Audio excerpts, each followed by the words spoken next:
이 세상을 살아가면서 마음속에 짐을 떠오를 때가 많습니다. 어째서 이 세상은 이토록 불공평하고 불안전한가? 라는 질문입니다. 사람은 누구나 더 나은 세상을 꿈꾸는 마음이 있습니다. 전쟁과 폭력이 없는 세상, 불공평함과 부조림이 없는 세상, 억울함과 눈물이 없는 세상입니다. 그러나 뉴스를 보고 세상 속의 많은 일들을 보고 들으면서 이 세상 속은 언제나 우리의 바람과는 반대 방향으로 가고 있다고 생각하게 됩니다. 인류 역사에 걸쳐서 전쟁은 그친 적이 없으며 불공평함과 부조리함도 사라진 적이 없습니다. 선한 이들이 고통을 당하고 악한 이들이 교만함과 악함으로 이득을 얻고 득세하게 되는 경우도 너무도 많습니다. 역사 속의 많은 이들이 사실 이런 세상의 불안전함은 없애고 아주 완전하고 이상적인 세상을 만들기 위해 부단히 노력해왔습니다. 법을 바꾸고 제도를 고치고 교육을 하고 혁명을 일으켜왔습니다. 그러나 그런 많은 역사 속 노력에도 불구하고 우리는 단 한 가지 결론에 도달할 수밖에 없었습니다. 인간이 만드는 세상은 완전해질 수 없다는 것입니다.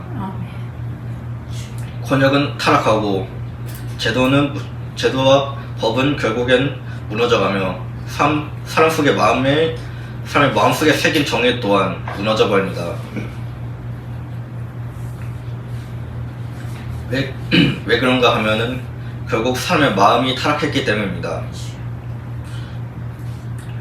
인류 역사 속에 있는 수많은 사건들은 사람들이 인간의 죄 문제와 도덕적인 약점, 허점을 직면하지 않은 채로 유토피아를 지으려다가 결국 수많은 참극을 불러왔다는 것입니다.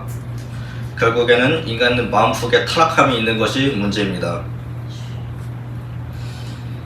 이러한 타락한 마음을 새롭게 하시기 위해서 하나님께서는 단순히 세상을 바꾸신 게 아니라 우리 사람들의 마음을 바꾸시기 위해서 오셨습니다. 아멘. 하나님의 나라를 우리에게 주시기 위해서 예수 그리스도께서 이 땅에 오신 것입니다. 아멘. 하나님의 나라를 시작하기 위해서 오신 것입니다. 아멘. 사도 바울은 외쳤습니다. 회개하라, 천국이 가까이 왔느니라. 먼저 말씀드리고자 하는 것은 천국과 하나님 나라는 같은 것이라는 것입니다. 이 같은 뜻을 천국이라고 마태복음에서는 천국이라고 기록하였고 누가복음에서는 하나님 나라라고 기록했습니다. 다시 말해 천국이 곧 하나님의 나라입니다. 아멘. 그와 같이 세례 요한의 이런 첫 메시지는 천국이 가까이 왔다는 소식이었습니다. 이것은 예수님의 길을 예비하는 음성이었습니다. 그리고 예수께서 공생을 시작하시면서 가장 처음으로 외치신 것 또한 같은 말이었습니다. 천국이 가까이 왔느니라. 아멘. 그렇게 시작된 예수님의 공생애 동안 예수께서 하신 일은 마태복음 4장 23절에서 이렇게 요약해 놓았습니다. 예수께서 온 갈릴리에 두루 다니사 그들의 회당에서 가르치시며 천국 복음을 전파하시며 백성 중에 모든 병과 모든 약한 것을 고치시니. 아멘. 예수께서 행하신 것은 천국 복음을 전하시고 병듦과 약함을 고치신 것이었습니다. 이렇게 예수님께서 전하시는 천국에 대한 가르침을 듣고 바리새인들은 생각하였습니다. 그 하나님 나라라는 것은 정치적 세속적 왕국이구나 라고 생각했습니다. 그들의 거대한 왕국은 로마의 압제를 무너뜨리고 옛 다윗과 솔로몬의 시대처럼 이스라엘이 강대국이 되는 것이었습니다. 이런 외적인 세속적인 나라를 유대인들은 기다려왔습니다. 오늘 본문에서 바리새인들은 예수께 이렇게 질문합니다. 하나님의 나라가 어느 때 임하나이까? 그들이 받는 나라는 바로 그런 나라였습니다. 로마를 무너뜨리고 이스라엘이 강대국이 되는 그런 나라였지요. 바리새인들의 이 질문은 그런 외적인 나라에 대한 것이었으며 또한 그런 나라가 정녕 오기는 하는 것이냐고 묻는 의도였습니다. 그러나 예수께서는 뜻밖의 대답을 하셨습니다. 하나님의 나라는 눈으로 볼 수 있는 것이 아니고 여기에 왔다 저기에 있다 라고 말할 수도 없는 것이라는 것입니다. 하나님의 나라는 너희 안에 있느니라 아멘. 라고 예수께서 대답하셨습니다. 하나님의 나라는 그럼 바리새인들의 생각처럼 외적인 조건으로 이루어진 나라가 아니라는 것입니다. 그리고 너희 안에 있다는 것은 하나님의 나라는 이미 시작되었다는 것입니다. 왜 그렇게 예수께서 대답하셨냐면 예수께서 이 세상에 오심으로 말미암아 하나님의 나라가 시작되었기 때문입니다. 아멘. 여러분, 예수께서 이 세상에 오셔서 하신 일이 무엇이 있습니까? 병든 자들을 고치시고 절망 중에 있는 자들에게 소망을 주셨습니다. 악한 귀신들을 내쫓으시고 죄인을 용서하셨습니다. 이런 일들이 바로 하나님의 나라가 시작되었음을 증거하는 것입니다. 아멘. 마태복음 12장 28절 그러나 내가 하나님의 성령을 힘입어 귀신을 쫓아내는 것이면 하나님의 나라가 이미 너희에게 임하였느니라. 아멘. 여러분, 하나님의 나라는 어디에서 시작되었고 어떻게 만들어져 가는 것일까요? 예수께서 이 세상에 오셔서 하나님 나라를 보여주셨습니다. 주님의 사역은 눈에 보이는 세상의 왕국과는 달랐습니다. 예수께서 행하신 모든 기적과 치유의 역사가 그저 단순한 기적이 아니며 이 모든 것이 바로 하나님 나라의 시작을 증거하는 것입니다. 아멘. 예수께서는 세상을 정복하시거나 정치적인 권력을 얻기 위해서 세상에 오신 것이 아닙니다. 사람의 마음을 새롭게 하고 하나님의 통치를 회복시키기 위해 오신 것입니다. 아멘. 오늘 본문 말씀 하나님의 나라는 너희 안에 있다. 이 말씀은 바로 지금 예수께서 이 역사 속에서 이 인간 속에서 시작하신 하나님의 나라를 보여주고 있습니다. 하나님의 나라는 장소가 아닙니다. 하나님의 통치가 이루어지는 것이 곧 하나님의 나라입니다. 아멘. 본문의 바리새인들의 질문 하나님의 나라가 어느 때 임하리까? 라는 그 질문에 대한 대답하신 예수님의 말씀을 살펴보겠습니다. 먼저 예수님께서는 하나님의 나라가 볼 수 있게 임하는 것이 아니라고 하셨습니다. 이 말씀은 하나님의 나라는 물질을 추구하는 것이 아니라는 뜻입니다. 요란한 신비주의나 그런 기적적인 눈에 띄는 방식으로 임하는 것도 아니라는 것입니다. 하나님의 나라는 조용히 우리 마음속에 임하십니다. 아멘. 그리고 너희 안에 있다는 말씀은 또한 너희 가운데 있다는 뜻입니다. 이 말씀은 지금 사람들 가운데 서 계신 예수님 자신을 가리키는 뜻이라고도 해석할 수 있습니다. 아멘. 예수님께서 이 땅에 오심으로 하나님의 나라가 시작되었고 그렇기 때문에 예수님을 모신 곳이 곧 하나님의 나라라는 것입니다. 아멘. 하나님의 나라는 특정한 장소나 환경이 아닙니다. 예수님이 계신 곳이며 예수님을 주님으로 그리고 왕으로 모시는 것이 하나님의 나라가 됩니다. 아멘. 이렇게 예수님께서 가져오시고 예수님께서 시작하신 하나님 나라에 대하여 세 가지 차원에서 살펴보겠습니다. 첫째는 우리 안에 임하는 하나님의 나라입니다. 예수님을 믿고 구주로 영접한 성도의 마음에서 시작되는 하나님의 나라가 있습니다. 우리가 예수님을 구주로 믿고 영접하면 예수님께서 나의 왕이 되십니다. 그때 내 마음은 예수님이 다스리시는 나라 곧 천국이 됩니다. 아멘. 이렇게 내 삶이 달라지는 순간 내 안에서 하나님의 나라가 시작되는 것입니다. 아멘. 여기에 한 사람의 인생이 완전히 뒤바뀌어진 이야기가 있습니다. 18세기 영국에 존 뉴턴이라는 사람이 있었습니다. 그는 젊은 시절 노예 무역선의 선장이었으며 사람들을 잡아다가 물건이나 짐 수인 것 마냥 팔며 돈을 벌어들이는 사람이었습니다. 아주 죄로 점철된 인생을 살았다고 할 수 있죠. 그러던 어느 날 그의 그 배가 항해를 하던 중 거대한 풍랑을 만나게 됩니다. 그 풍랑 속에서 정말 인생의 죽음의 공포를 느끼게 된 존 뉴턴은 하나님께 부르짖습니다. 주여 나를 구원하시옵소서.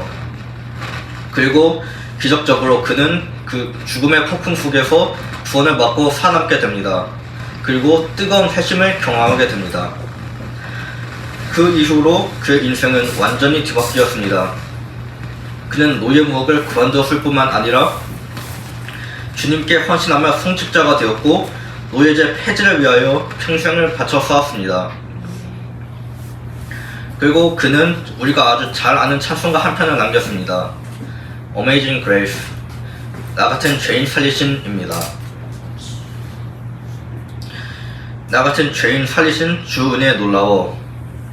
무엇이 한 사람을 이렇게 바꿨을까요? 바로 하나님의 나라가 그의 마음에 임했기 때문입니다. 아멘. 이렇게 하나님의 나라는 사람의 마음속에서 시작합니다. 이 존 뉴턴은 한때 죄와 절망으로 가득한 삶을 살았으나 하나님의 나라가 그의 안에 임하시면서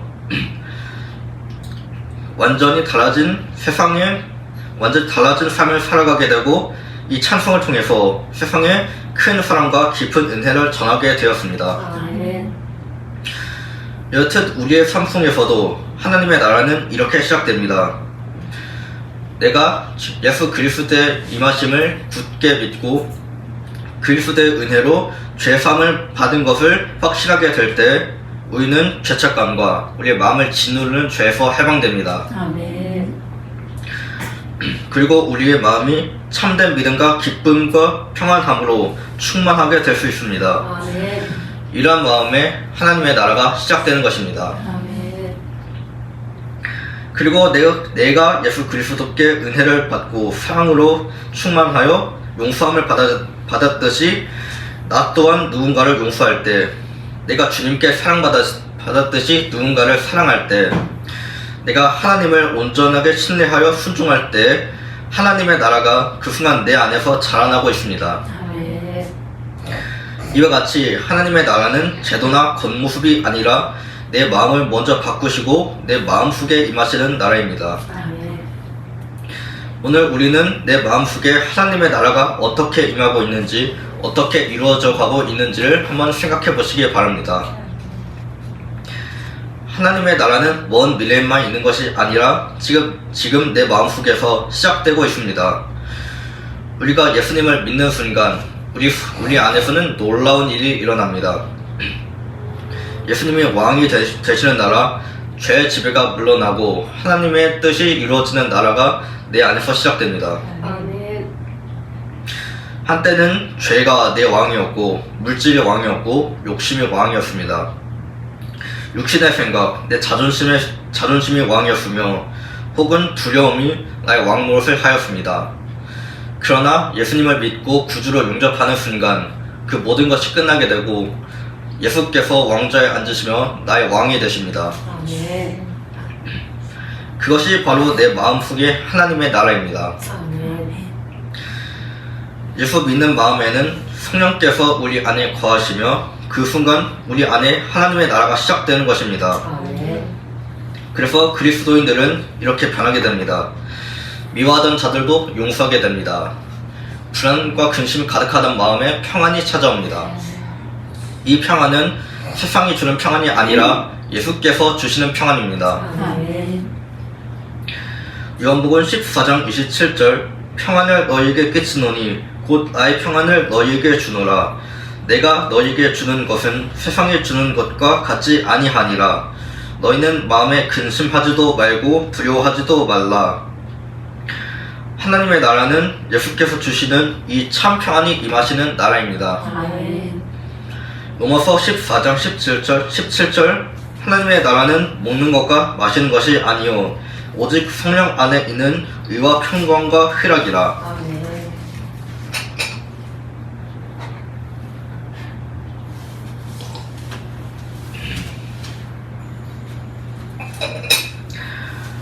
그리고 그 마음속에는 절망 속에서도 언제나 소망이 생겨납니다. 이것이 바로 하나님 나라의 증거입니다. 아멘. 세상은 환경이 바뀌어져야 우리가 행복해진다고 말하지만 하나님께서는 세상을 바꾸기 위해 먼저 우리의 마음을 바꾸셨습니다. 예수님은 세상을 바꾸시기 전에 삶의 마음을 바꾸시기 위해서 오신 것입니다. 그렇기 때문에 하나님의 나라는 우리 마음속에서 시작되는 것입니다. 아멘. 두 번째 하나님의 나라의 영역은 우리라고 하는 모임과 관계 속에 임하는 나라입니다.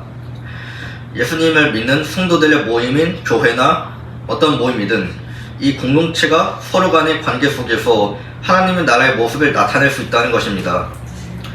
한 분이신 하나님의 자녀가 되었기 때문에 우린 모두 하나님의 권속이요 서로 형제 자매입니다. 예수님께서는 제자들을 향해 서로 사랑하라고 가르치셨습니다.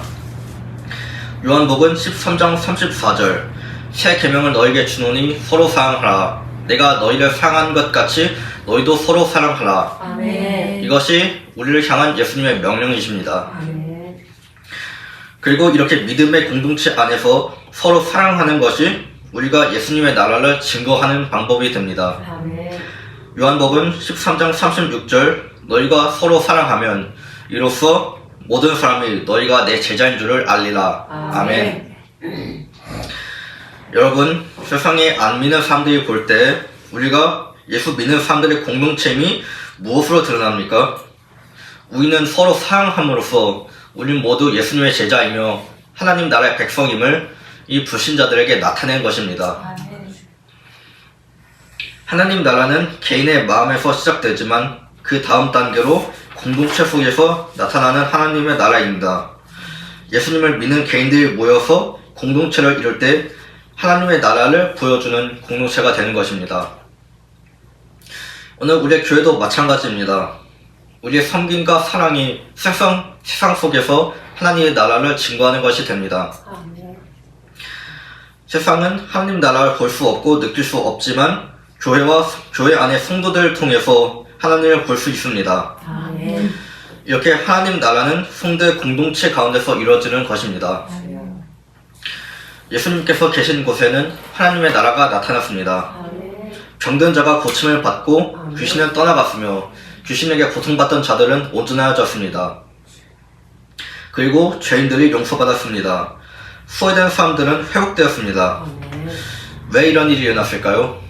바로 하나님의 통치가 임하였기 때문입니다. 아멘. 오늘날도 마찬가지입니다. 하나님의 나라는 이 교회 공동체 가운데서 나타납니다. 사랑이 메마르는 세상 속에서 교회가 하나님의 사랑을 나타낼 때, 용서함이 없고 가박해진 세상 속에서 교회가 죄인들을 용서할 때, 그리고 개인주의가 가득한 세상 속에서 후회되는 사람들을 교회가 품어줄 때 하나님의 나라가 나타납니다. 아멘. 하나님의 나라는 보이는 왕국이 아닙니다.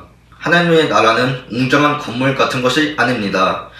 하나님의 나라는 세상 가운데서 사람들 가운데 나타나는 하나님의 통치입니다. 아멘. 그래서 교회는 그냥 단순한 종교 모임이 아닙니다. 우리가 서로 사랑할 때 이 세상 가운데서 하나님의 나라를 증거하는 것입니다. 아멘. 세 번째는 장차 완성될 하나님의 나라입니다. 지금 하나님의 나라는 이미 시작되었습니다. 예수께서 이미 시작하셨습니다. 하지만 아직 완성되지는 않았습니다. 그 나라의 완성은 미래에 있습니다. 우리는 그 미래에 대한 소망을 갖고 나아가야 합니다. 그러면 주님께서 장차 재림하시고 그 나라를 완성시켜 주실 것입니다. 아멘. 그래서 우리는 이미와 아직 아니의 가운데에 살고 있습니다. 이미라는 것은 내 마음과 우리 공동체 안에서 하나님의 나라가 이미 시작된 것을 말합니다. 예수님께서 우리를 구원해 주심으로 시작되었습니다. 그리고 아직 아니는 하나님의 나라가 아직 완성된 것은 아니라는 뜻입니다. 그래서 세상의 죄와 고통은 아직 존재하고 있지만 훗날 예수께서 재림하시는 그날에 하나님의 나라가 완성되고 죄와 고통은 씻은 듯이 사질 것입니다. 아멘. 여러분, 이 세상이 아직 고통을 가득 찬 이유는 하나님의 나라가 아직 완성되지 않았기 때문입니다. 이 세상은 여전히 불완전하고 죄악이 다스리는 역사가 계속될 것입니다. 그러나 예수께서 다시 오시는 그날에 하나님의 나라가 완성되고 모든 죄인은 패망하여질 것이고 모든 죄악과 고통은 사질 것입니다. 아멘. 모든 죽음과 눈물 또한 사질 것입니다. 아멘. 요한계시록 21장 3절로 7절 말씀입니다. 내가 들으니 저에서 큰 음성이 나서 이르되 보라 하나님의 장막이 사람들과 함께 있음에 하나님이 그들과 함께 계시리니 그들은 하나님의 백성이 되고 하나님은 친히 그들과 함께 계셔서 모든 눈물을 그 눈에서 닦아주시니 다시는 사망이 없고 애통하는 것이나 곡하는 것이나 아픈 것이 다시 있지 아니하리니 아멘. 보라 처음 것들은 다 지나갔음이라 보좌에 앉으신 이가 이르시되 보라 내가 만물을 새롭게 하노라 하시고 또 이르시되 이 말은 신실하고 참되니 기록하라 하시고 또 말씀하시되 이루었도다 나는 알파와 오메가요 처음과 마지막이라 내가 생명수 샘물을 목마른 자에게 값없이 주리니 이기는 자는 이것들을 상속을 받으리라 나는 그의 하나님이 되고 그는 나의 아들이 되니라 아멘. 성경은 그 나라를 영원한 하나님의 나라라고 말합니다. 그날 우리는 완전한 평안 속에서 살게 될 것입니다. 아멘. 그렇기에 그리스도인들은 소망의 삶입니다. 이 세상이 아무리 어두워도 우리는 알고 있습니다. 이 세상의 마지막 장면을 우리는 이미 알고 있습니다. 결국에는 하나님께서 승리하십니다. 아멘. 그날 그리고 우리는 그날 그 나라에 대한 믿음과 소망을 가지고 죄와 싸우며 나아가는 것입니다. 아멘. 이 하나님 나라에 대한 믿음과 소망이 분명한 사람은 세상을 두려워하지 않습니다. 세상 속에서 어떤 고난을 당해도 꺾이지 않습니다. 실망하거나 낙심하지도 않습니다. 우리가 들어갈 나라는 미래에 완성된 것이기 때문입니다. 아멘. 그 나라에 대한 믿음을 가지고 바라보는 사람은 어떠한 일 속에서도 소망을 잃어버리지 않습니다. 박해를 당하던 초대 그리스도인들이 순교조차도 두려워하지 아니하였던 것은 그들은 이 소망을 아주 확실하게 갖고 있었기 때문입니다. 초대교회 시대의 많은 성도들은 로마 제국에 의해 박해를 당하였습니다.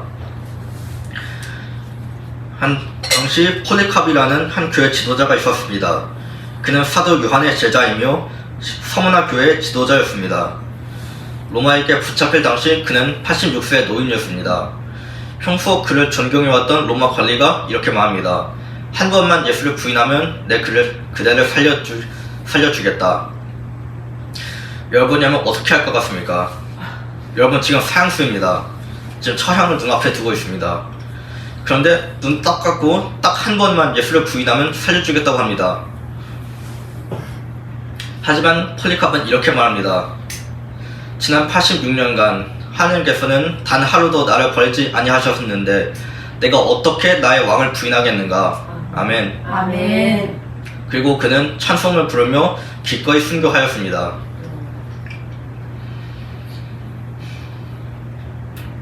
그가 죽음도 세상 권력도 두려워하지 아니하였던 것은 그는 하나님 나라에 대한 소망을 확실하게 붙잡고 있었기 때문입니다. 아멘. 미래에 완성될 하나님 나라를 굳게 믿고 있었기 때문입니다. 언젠가 예수께서 다시 오시는 그날에 지금은 믿음으로 바라보는 하나님의 나라가 분명하게 나타날 것입니다. 아멘. 지금 우리가 얼마나 하나님의 나라를 고대하고 있습니까? 이런 우리의 기대를 하나님께서는 반드시 이루어 주실 것입니다. 아멘. 성도 여러분, 우리가 사는 세상은 아직 완전하지 않습니다. 아픔과 눈물이 많습니다. 하지만 기억하십시오. 하나님의 나라는 이미 시작되었습니다. 아멘. 우리가 사랑할 때, 용서할 때, 작은 자를 섬길 때 하나님의 나라는 우리 안에서 자라납니다. 진심으로 하나님 앞에 예배드릴 때, 하나님께 기도할 때, 언제나 주님을 믿고 신뢰하고 의지할 때, 믿음 안에서 내 마음의 평안을 잃지 않을 때, 그 순간에도 하나님의 나라는 자라나고 있습니다. 아멘. 언젠가 예수 그리스도께서 다시 오시는 그날에 우리가 믿음으로 바라보고 있는 그 나라가 완전히 드러날 것입니다. 아멘. 많은 믿음의 사람들이 이 땅에서 생을 마감하는 순간에 미소를 잃지 않고 담담히 갈 수 있었다고 합니다. 믿음의 선진들은 말하였습니다. 나는 이제 아버지의 집으로 돌아갑니다. 그 미소와 조용한 음성은 미래에 하나님의 확신이 있기에 가능한 것입니다. 아멘. 우리의 인생은 끝나는 것이 아니라 우리 하나님의 나라로 돌아가는 것입니다. 아멘. 우리는 우리가 믿는 예수 그리스도를 통하여 그 나라를 이미 받아서 우리 안에 소유하고 있습니다. 우리가 구원받고 얻은 영생은 영원한 하나님의 나라의 생명입니다. 아멘. 그렇기 때문에 우리는 지금도 이미 하나님의 나라를 살아가고 있다고 할 수 있습니다. 아멘. 내 마음에 임한 하나님의 나라를 소유하고 살아가고 있습니다. 함께 믿고 받은 공동체 안에서 우리는 하나님의 나라를 체험할 수 있습니다. 아멘. 그 나라를 서로 사랑함으로 확장할 수 있습니다. 아멘. 예수님을 나의 구주로 믿고 영접한 그 마음에는 하나님의 나라가 시작되었습니다. 예수님을 주님으로 모신 가정에는 하나님의 나라가 임합니다. 예수님을 주님으로 그리고 머리로 모신 교회는 하나님의 작은 나라입니다. 아멘. 우리는 그 나라를 누리며 살아갈 수 있습니다. 아멘. 그리고 반드시 완성될 그 나라를 바라며 후망 가운데 살아가는 우리 모두가 되기를 주님의 이름으로 축원합니다. 아멘.